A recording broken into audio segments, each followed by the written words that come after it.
Hello, everybody. I'd like to draw your attention to some thoughts today that come out of the life of David.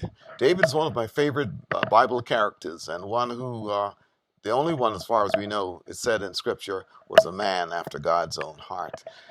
After he had done some of the worst things a person could possibly do.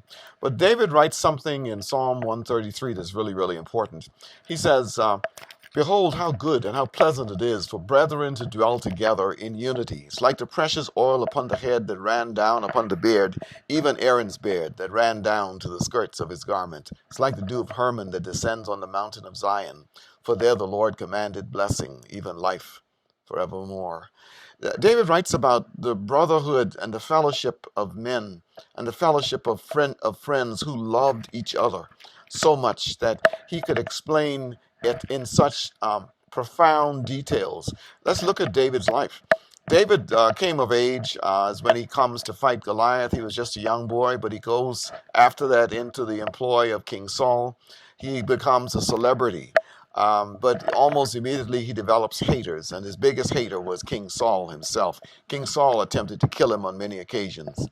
And one of those times when King Saul was trying to kill David, it was Jonathan, Saul's son, who came to David's rescue. Isn't it interesting that God provides friendship? He provides fellowship in the strangest places, in the places that we don't think and we don't imagine. We don't look for help, but God often provides help.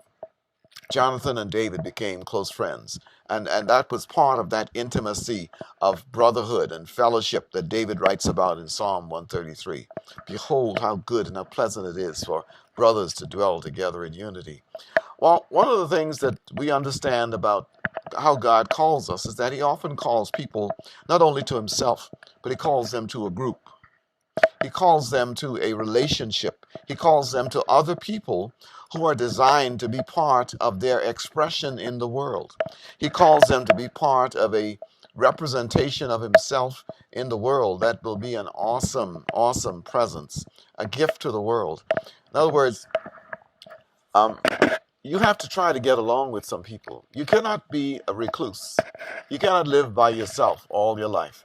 David was basically a solo act for most of his life up to that point. But when he was in the wilderness, he just had his guys with him. They ran with him and they stood with him. Up to the time that he killed Goliath, he was by himself. After that, his marriage, his home is destroyed. He's on the run. His wife goes back to her father, and King Saul is for years tries to kill him. But David has that beautiful fellowship with trusted people. I want to encourage you today. Where are your mighty people of fellowship? Where are those people in your life who are so committed not only to God, but committed to you? You need to find people who are committed to you, who will stand by you, who will come to your aid, who will walk with you, who will cry with you, who will celebrate with you. Find some people who you can call in the middle of the night and say, hey man, I'm having a rough time. Come and stand by me. And know that they will be there, either in person or virtually. Well, when Jesus was in the Garden of Gethsemane, even though he was God in the flesh, he needed someone to be with him. 3 times he comes to Peter, James, and John and saying, y'all are my guys. I need you to be with me. And interestingly enough, they were asleep. They could not respond to him at a time when he needed someone with a pulse. We could say, well, me and God, we'll make it just fine. And yeah, you will, but it's better together. Remember that, folks. Ministry is better together. Marriage is better together. Worship is better together. Service is better together. Witness is better together. It's better with someone else in your life. Because when you're alone, you're subject to get picked off. When you're alone, that's when the depression hits. When you're alone, it's when you get discouraged. When you are alone and no one is there to hold your hand, that's when you are most vulnerable.